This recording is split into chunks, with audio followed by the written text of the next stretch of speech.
Oh, good evening, everybody, and welcome to Story Hour. I'm your host, Daniel Marcus. If you are here for the first time, welcome. If you are a returning person, welcome back. So we continue to be shut in and locked down and sheltering in place and looking for new ways to entertain ourselves and each other. Here in the Marcus household, my wife is not much of a gamer. She doesn't see the exercise of puzzling through a bunch of arcane, stupid rules in pursuit of pointless goals as anything resembling fun. But I can't imagine why she would think that. But she was kind enough to play something called Reign of Cthulhu with me. Oh, God. But she drew the line at something called Pandemic. I can't imagine why. But here at Story Hour, we turn to the second oldest form of entertainment in human history. Basically, a couple of people sitting around the fire telling lies. So each week, two writers, 30 minutes each, and that's it. Not a speck of cereal. You can stay posted about upcoming authors at storyhour2020.com. And you can see programs that you may have missed via either the recording link on that website or on the Story Hour page on Facebook. So before we get to the goods, a brief PSA. If you are fortunate enough to be in a position to help others during this crisis, please consider nokidhungry.org, which helps to feed kids in need who are missing school meals during the closures. So it's nokidhungry.org. Thanks. And if you're here via Zoom, please mute your mic, but feel free to leave your camera on if you are so inclined, and feel free to use chat. Our Facebook Live friends, of course, feel free to comment on Facebook. Of course, we can't see you. So we've got a great program tonight. We've got Amy Wolf and Leslie Watt will be reading for us. And we're going to start with Amy. Amy was a Clarion West classmate of mine. Woohoo! Really excited to introduce her here. I won't tell you the year. Thank you. Yeah, but Amy is an Amazon Kindle Scout winner for her The Mrs. Bronte's Establishment. Really cool book. She writes both historical fiction and fantasy. She has a dragon trilogy out from Red Empress Press. Her historical The Honest Thieves series has just been released. She sold short fiction to Realms of Fantasy and Interzone, and she began her career in LA in the film industry, and she now lives in Seattle. So over to you, Amy. Wow, Dan, that makes me sound far more successful than I actually am. So basically, yes, I'm going to astonish you all by reading not from SF or fantasy, yes, but from historical fiction. But it's okay. It's not about kings and queens and all that boring stuff. This is more of a kind of a Three Musketeers pastiche. So there's going to be a lot of action, adventure, swords, and pistols. Okay. So without further ado, I'm going to start with chapter 1 of A Woman of the Road. And this is part 1 of the Honest Thieves trilogy. So chapter 1, Initiation. I confess I froze as Captain Jeffries pointed his pistol at me. Now, he said, heed me and you will live. Wield your weapon with menace, but do not fire lest you are fired upon. We have enough grief as is without being hanged for murder. But Captain, I said, shifting in my saddle, I wonder how it matters. Is not the penalty for our trade death? Jeffries, astride his mount, winced beneath the black crape that covered most of his face. His eyes narrowed, and I thought he would breach his own code by sending a lead ball through me. Let us not dwell on unhappy thoughts, he said. For the moment, let us be merry. Your first adventure must be thrilling and, he winked, most important, lucrative. Jeffries chuckled beneath his mask as I tried not to stare. In truth, he was dashingly handsome in his all-black breeches, silk stockings to match, and leather boots which reached to his thighs. Over his doublet, he wore a long, dark cloak, and to add a sense of menace, brandished not one but 2 pistols, with a sheathed sword at his hip. Indeed, this was a captain ready to ride to battle. To my amazement, so was I. I wore much the same raiment, for my costume belonged to Jeffries, though I bore but 1 pistol, and my doublet was green. To distinguish us further, I felt the strange discomfort of wearing another's clothes.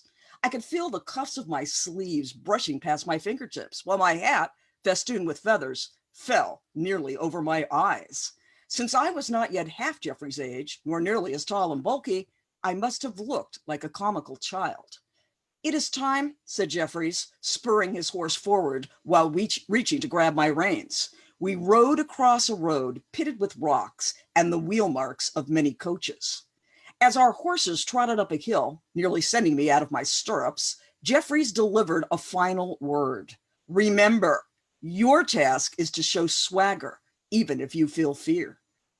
"But I have no actual skill," I said, sharp pains striking my thighs as they pressed into hard leather.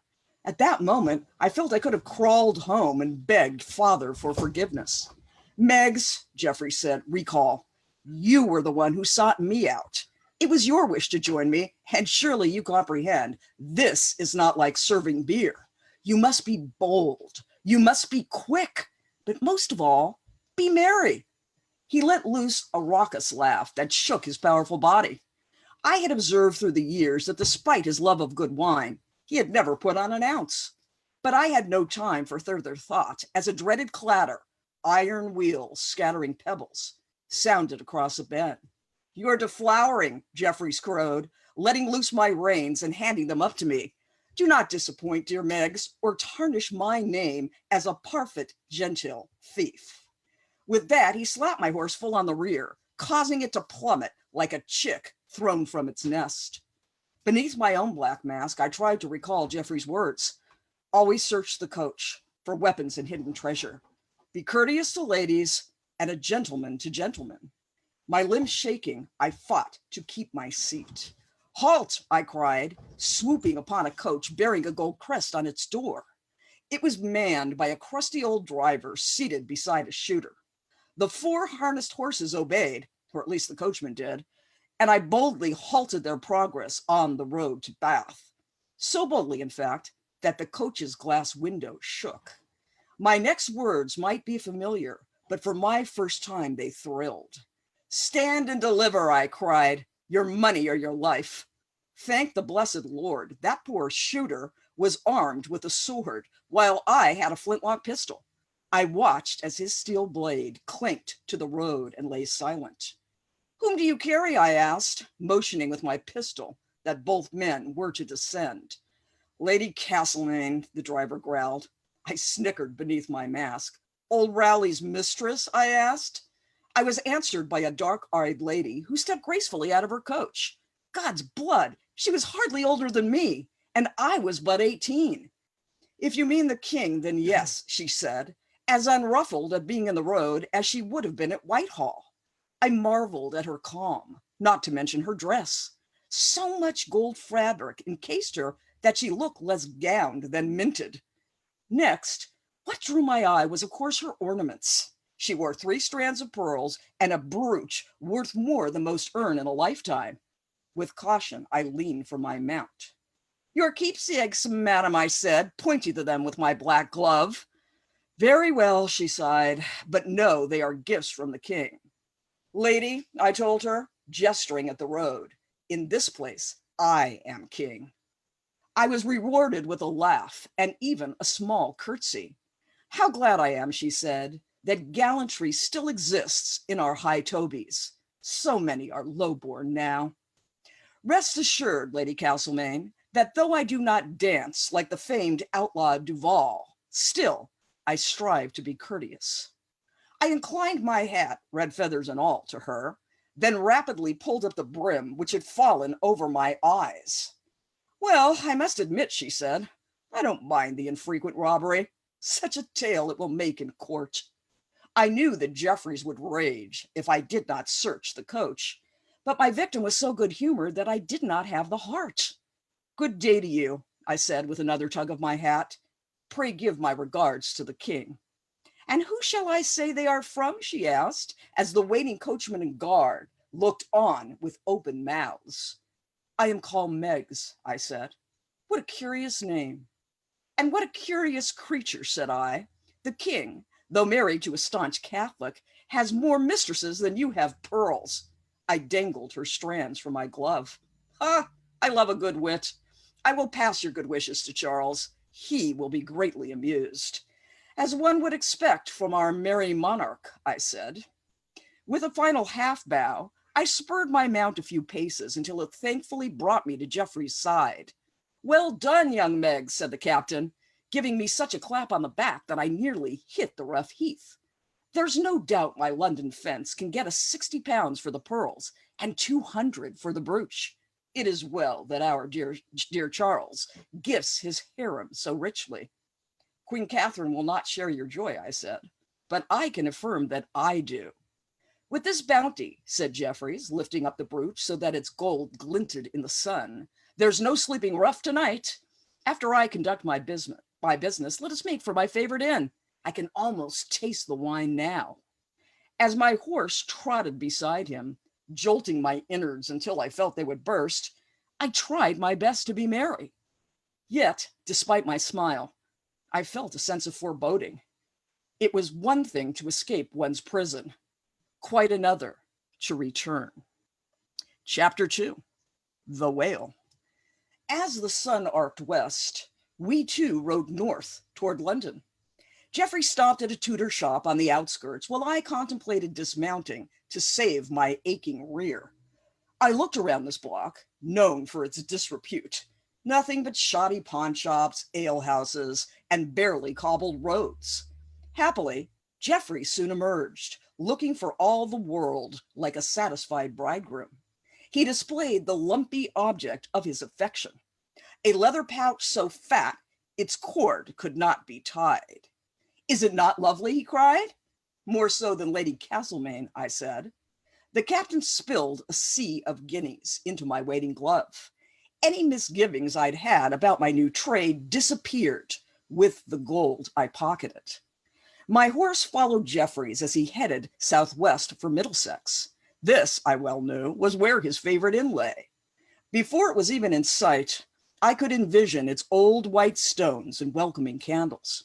When we at last stopped, I saw its distinctive sign graced by a carved leviathan caught in the crest of two words, The Whale. Time to unmask, said Jeffreys, removing the crepe from his face. With great reluctance, I followed suit. I felt my stomach rise as I handed my reins to the ostler, but for Jeffrey's sake, I displayed no outward sign. After I alighted from my saddle, I tried to ignore the pains shooting from back to legs. In my whole life, I had never ridden so much. In fact, before today, I had never ridden at all. Be bold, I told myself, as I moved away from the ostler. Show swagger despite your fear. It was thus, with a firm step, that I entered the Whale with Jeffreys. We were both playing a part, and I was determined to see mine through. That is why I did not flinch when Richard Dick Tanner, the proprietor, skipped over to Jeffreys with a grin and an open palm. He was rewarded with several guineas, not just for his service, but his ability to keep silent. It's the captain himself, Tanner cried. I stared at this familiar figure, with its tufts of gray hair protruding from under a cap. I knew without looking that his mouth bore precious few teeth, and that he wore a white grease-stained apron. I determined to keep a close eye, for I also knew he stole from his guests as surely as I had on the road. Wine, Captain? Tanner grinned.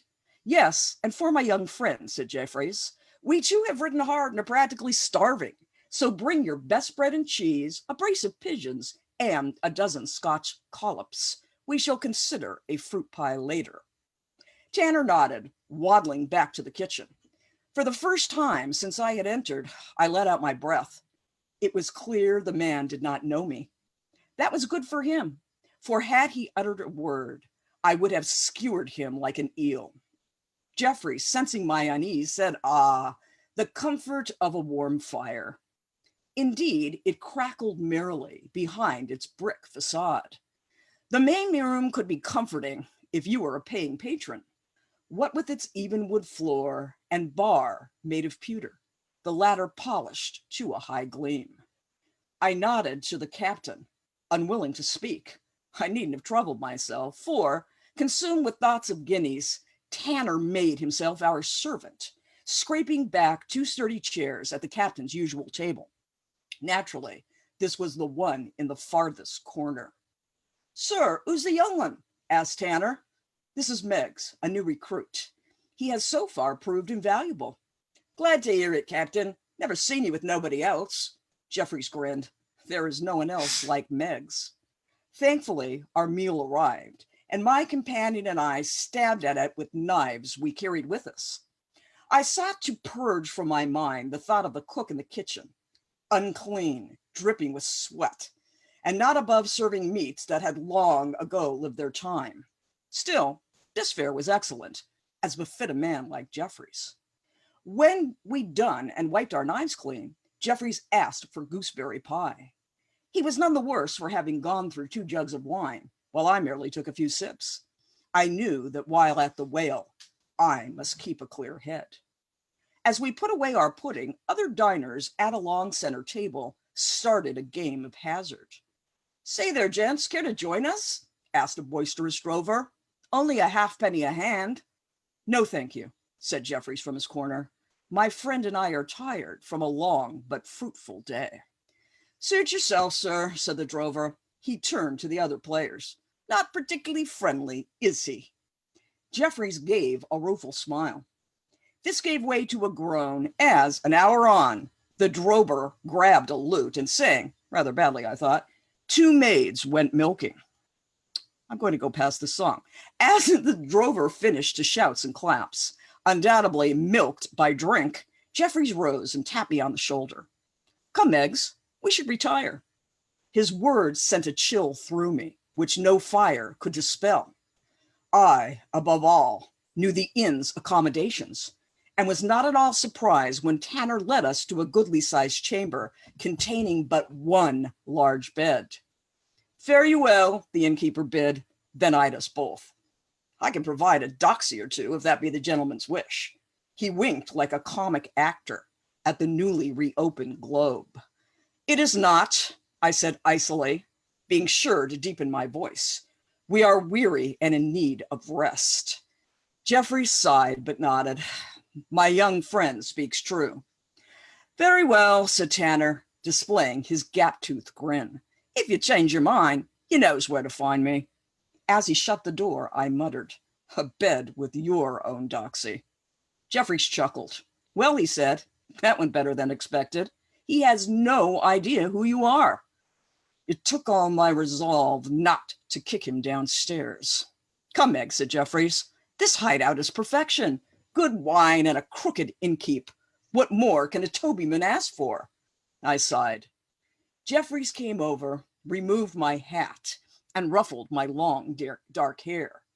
"Do not despair, Meggs," he said. "If you wish, revenge will come.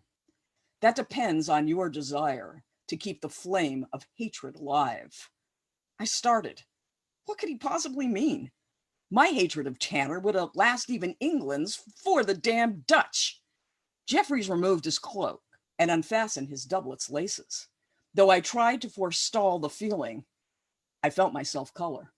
"Come, come, dear Meggs," Jeffries laughed. "You needn't blush before me. We are men of the road, are we not?" I drew myself up to my full 5-foot height.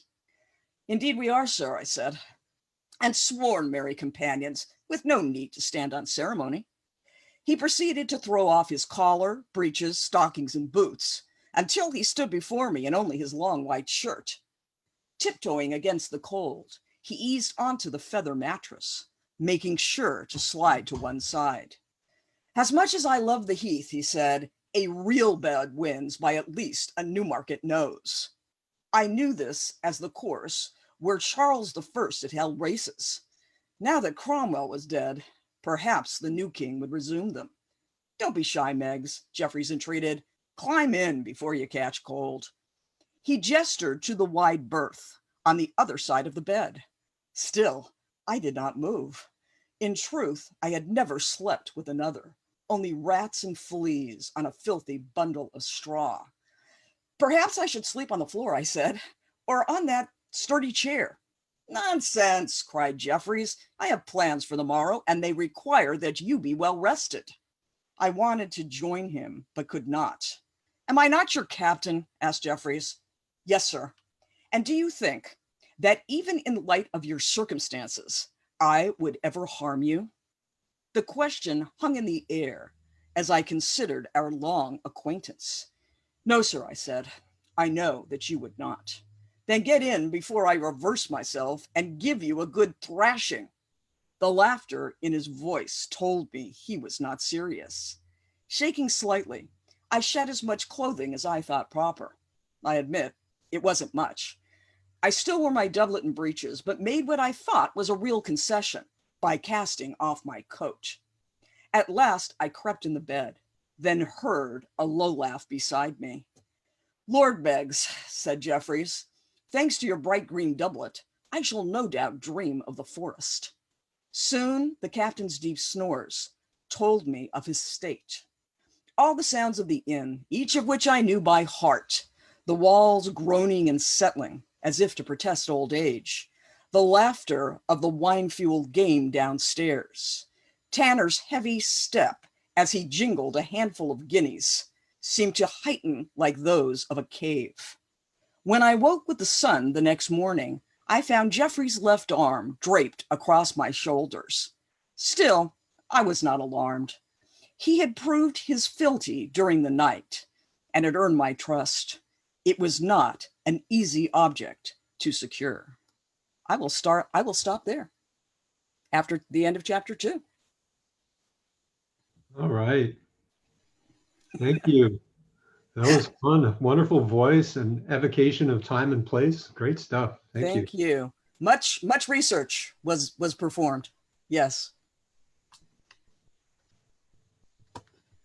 But not a speck of I've suffered for my art. Now it's your turn. I mean, really, I'm glad, Dan. Okay.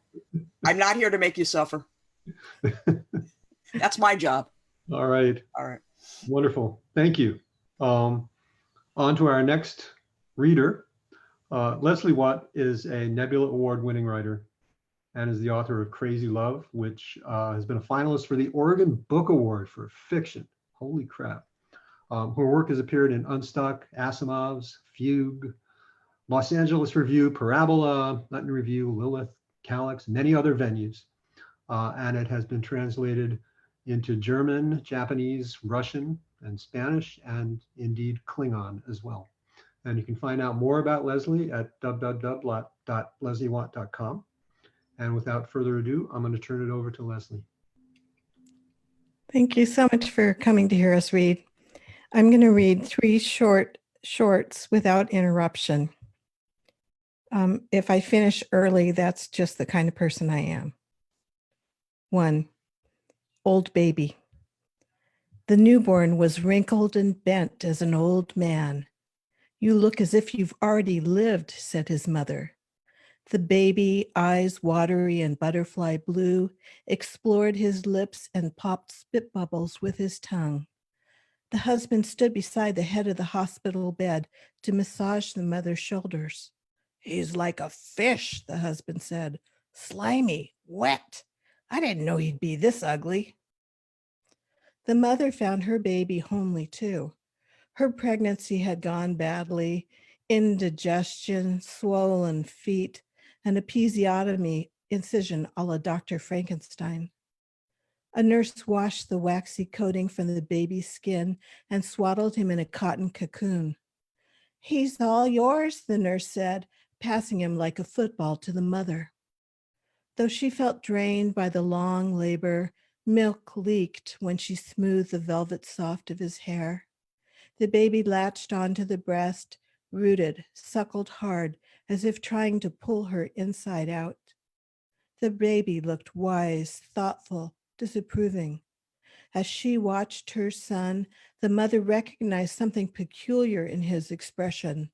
The uneven arch of his eyebrows, his thin lips or long earlobes, something. Perhaps his impulsive nature was familiar.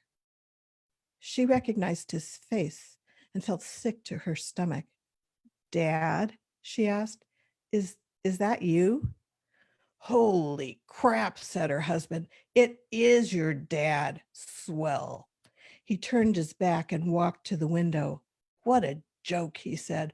Why wasn't he reincarnated from Mother Teresa? The two men had never gotten along while her father was alive. Jealousy, her husband had explained. He'll never forgive me for taking you away. The baby's face reddened. He clenched his fists and jerked his legs and pierced the hospital quiet with an enraged cry. Half an hour old and already a master manipulator. The mother withdrew her breast and asked for a bottle. This was, after all, a man who had not seen her naked since third grade. The baby scared her, the way his moods erupted, calmed. He tasted the air and sleep with his tongue. He fussed when awake. Is this normal? She asked. You worry too much about normal, her husband answered. The next day they filled out the paperwork. After a brief quarrel, they named him for her father, then drove home. Being parents was exhausting. The baby was unreasonable, self-centered. He was up all night. He drank his meals from a bottle. He waited to throw up until after she'd changed the bedding. His poop smelled like chewing tobacco. She found herself crying without reason and experienced what her doctor called comorbid postpartum depression, worrying about the past, stressing about the future.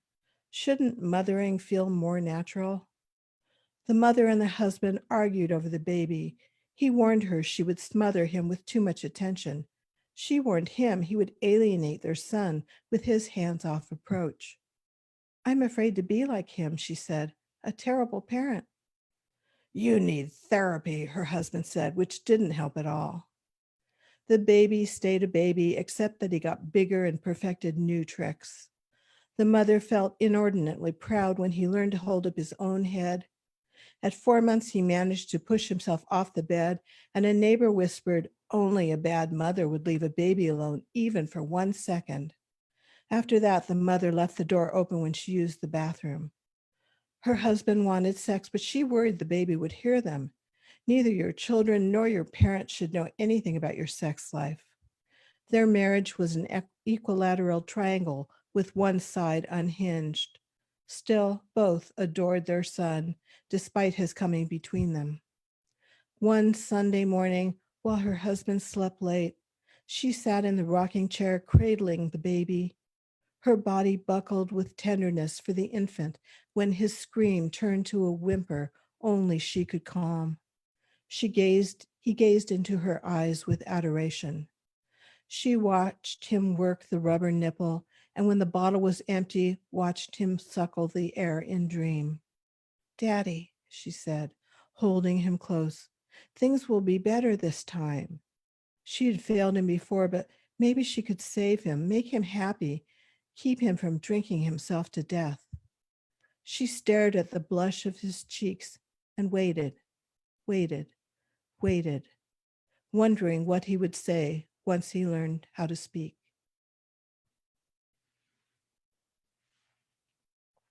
The story is called Post Hoc.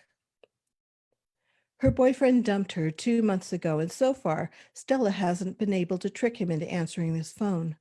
Caller ID, she should sue the guy who invented it because they really need to talk. The last time they connected, she and James had fought over who should have remembered to bring the rubber. This is why it should have been you, James had explained. He doesn't want a baby. Neither does she, but now she's going to have one. She calls James and leaves another message he won't answer. There's just one reasonable option. She will mail herself to his house. It's the only way she can get him to listen. She prints his name, address, and postage onto a sticky label, insures herself for $50, and arranges for the postman to pick up. It's all done online these days, takes 5 minutes, and ta-da! Good thing she's doing this now because the rates will go up in another week. Some things never change, but postage is not one of them. After peeling the shiny backing, she sticks the label on her shoulder and waits beside the outgoing mail on the porch. At noon, her carrier, Keith, arrives and says, "Gotta put you in back until I'm done for the day." You do what you have to, Stella says. The postal van idles at the curb. Keith delivers her down the driveway to the back, along with that postcard she's been meaning to send, a trial subscription to Working Mom. She squats inside the nest of media mail, lining a white plastic crate, one of many identical crates, each identified with a USPS label. Keith takes his seat in front. Feel free to read the magazines, he says. Just don't tear out the recipe cards or I'll get complaints. She breathes into her sleeve to escape the mushroomy odor of newspapers, egg sauce, detergent samples. How can he stand it? At 5, Keith parks in the post office alley and empties white crates onto a conveyor belt. He stamps Stella's label, hand cancel. Have a good night, he says. I will, she answers, before disappearing behind a rubber flap that separates the natural world from the post office. It is noisy inside, whirring machines and idle chatter. She can't find a comfortable position. The night shift supervisor notices her insomnia. He cushions her crate with doubled over bubble wrap. Double bubble, he says, but she doesn't understand what he means. The night shift supervisor says, I have an idea, and brings over another crate to build a canopy. The opaque plastic cabin is cozy enough, though you're never as comfortable as in your own bed. Morning brings the day of delivery. Since James lives close, along with all they've shared, they share the same carrier. How you doing? Keith asks when he sees her. Stella wants to throw up. Her boobs feel like they're filled with buckshot. Not so great, she says. Sorry to hear it. Keith transfers the crates to his van. Her boyfriend's house is near the end of the route. Stella won't fit inside the mailbox, so Keith carries her to the door and rings the bell. He gives it a few tries before setting her on the concrete slab porch. He takes out form PS6505-R from his pocket. He copies the zip code and checks a box, informing the occupant that a parcel awaits. Can't you just leave me? Sorry, someone has to sign to show they've accepted you. But I'm the one who filled out the form, she says. That doesn't mean you can tell me to ignore the paperwork, says Keith. So back she goes, back to her padded crate and night workers who couldn't be kinder. They feed her vanilla wafers and let her use the employee bathroom. She feels special, like the post office cat. She waits to be claimed and waits until it's past the point of the simple procedure she was terrified of going through on her own. After a week, Keith brings her disturbing news. Time to go home. He's coming, Stella says, just another few days. Sorry, regulations. She's transferred back to the van, and in the afternoon, Keith delivers her to her house. She's supposed to sign for herself so he can leave her on the porch. She won't do it. Keith fills out another form, PS941-X. We just had in-service on this, Keith said, so I know what to do. He's excited about a new form. They return to the post office to file a report. He boils water and makes her instant soup. Take as long as you need, he says. We'll help out with the baby. Thank you, answers Stella. They say you don't pick your family, and sometimes that's right. The problem is when your family won't pick you. Would you like to help sort the outgoing mail? Asks the night supervisor. Makes the time go faster when there's something to do. He picks out a uniform she can grow into. She works an hour or so before seeing her boyfriend's name whisk by, and she pockets the envelope. And though shamed by her felonious act, this does not prevent her from doing it again. She becomes a serial mail thief who lines her crate with James's correspondence. It's what she has of him until the baby comes. And then her baby will know its father, if not in deed or name, at least in letters.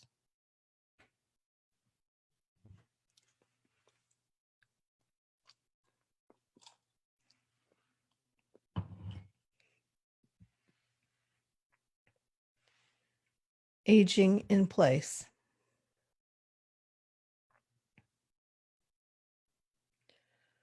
My daughter has welcomed me into her home.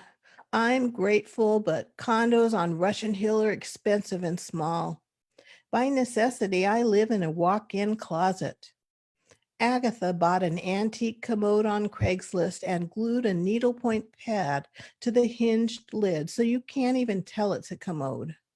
She had drawers built beneath my twin mattress and connected the television and lamp to a clapper. Hung a cherry cabinet to display my miniature teapot collection.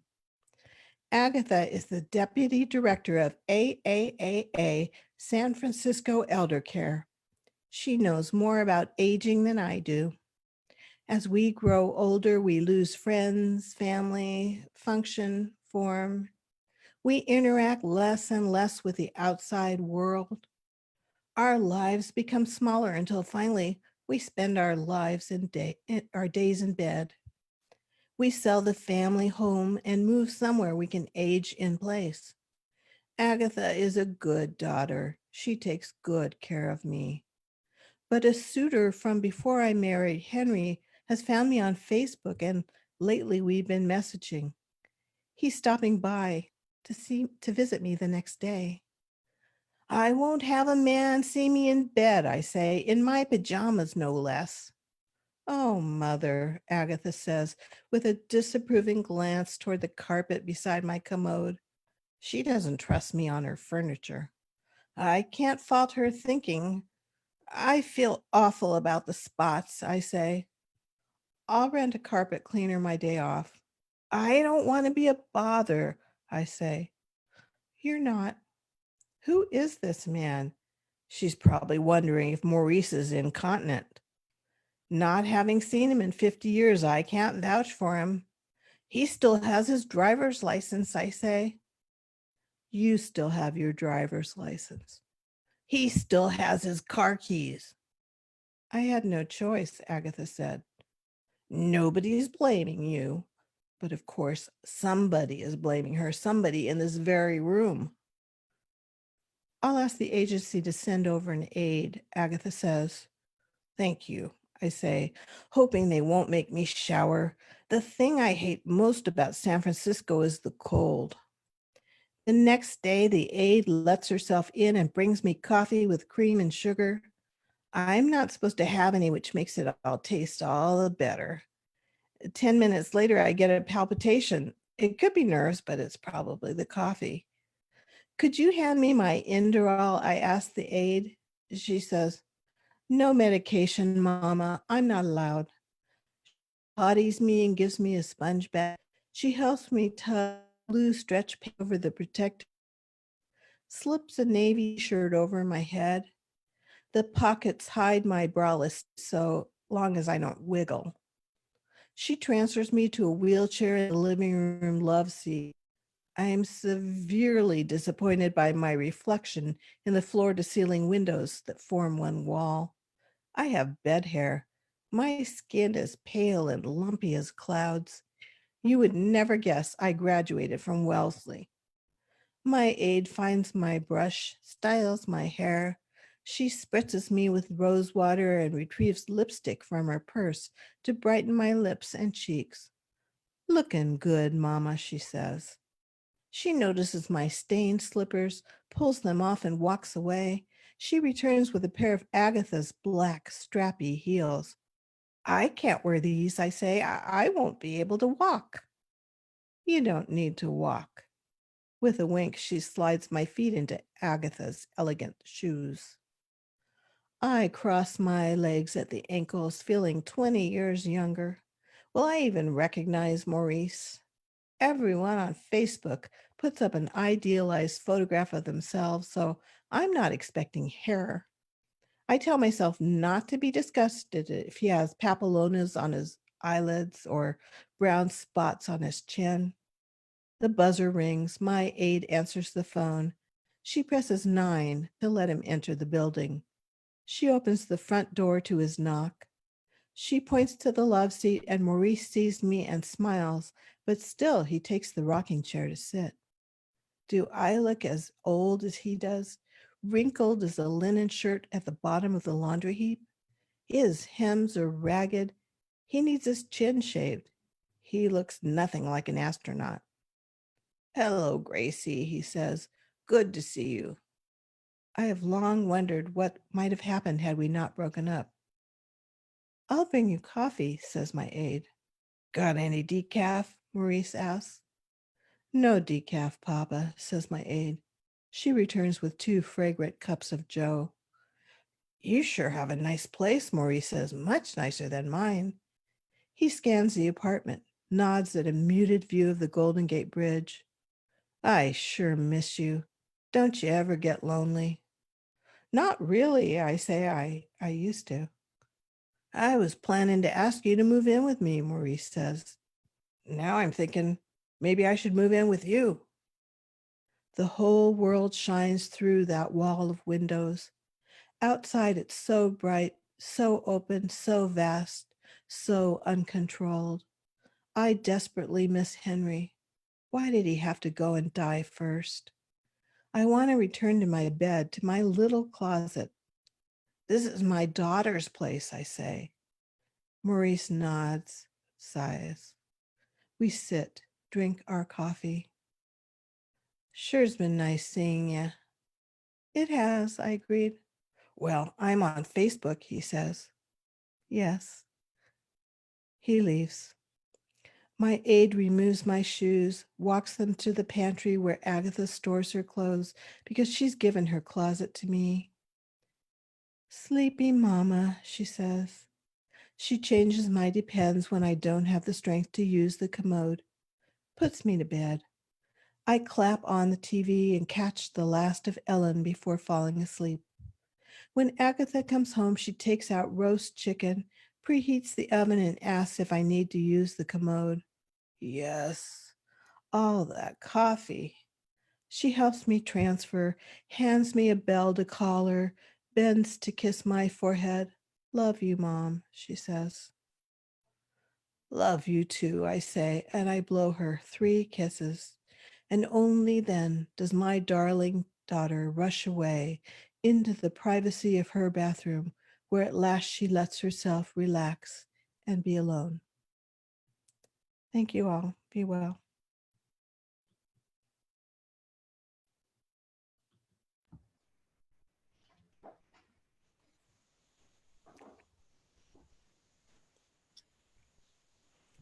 Wow, those were wonderful. Thank you, Leslie. But no, wait, where's the rocket ships? Right. I don't know. In another room. Right. I left my dragons in the den, so. Yeah, they'll be there when we want them again. Well, thank you both, Amy and Leslie. Really wonderful work. Thanks for coming. Thanks for reading and sharing your work. And Thanks thanks for to everybody having us, else. Dan. Yeah, you bet. Thanks everybody else for joining us for another night of Story Hour. Next week, we've got Laura Blackwell and Rick Wilbur. Can be a great program. And until then, stay safe, take care of yourselves, take care of each other. And we'll see you next week. Good night, folks.